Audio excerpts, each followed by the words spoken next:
Middle out doesn't restrict itself to H.264's two-dimensional grid or time-bound patterns at all. This is great. Great.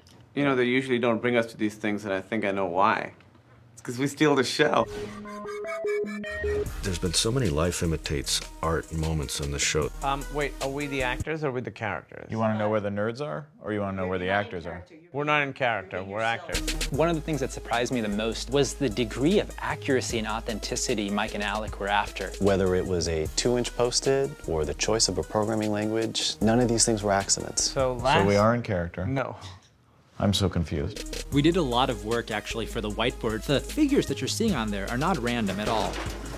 We did kind of go to great lengths because I know that people are going to pause it and say, oh, they did it wrong. An enormous amount of the equipment that we use on the show is actually real stuff. Turned out rather than building fake versions of things, it was just easier to get real servers. So we decided to actually go to all of the places where you would shop for old computer equipment. So we had Jonathan Doughton trying to get deals on servers, and he's like, oh, this guy, they have an old Bitcoin mining rig that we can get for this amount, and so we're writing lines about a guy getting a Bitcoin rig at a very low price while our consultant is buying a Bitcoin rig for the show at a very low price. If we want to turn the show into a fairly outdated Bitcoin mining operation, we have all the equipment for that in the other room.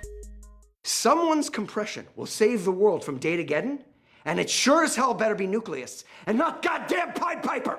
It wasn't simply about fixing dialogue and making a technical backbone. I was asked to come up with a revolutionary compression algorithm that took inspiration from the phrase middle out. This is a paradigm that actually could shape the future of how compression works. So we had a team of top engineers and scientists at Stanford. They essentially came together and formulated pitches about where they thought compression's next breakthrough was going to happen. Now, part of this became the most complicated dick joke ever told. Length L creates a complementary shaft angle. Call that theta D.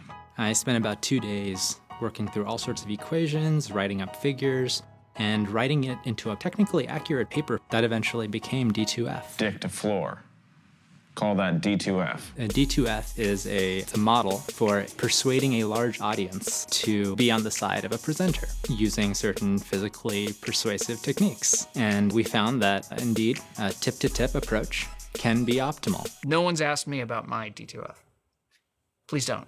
If you care, you can read a 12-page paper that can tell you the ins and outs of how that works. But on a more serious level, there was this question as to could we actually find a way to compress all of human knowledge in a sufficient way. It's a fun challenge to try to get it right. The next breakthrough that we hope to get with compression, it could very well be from middle out.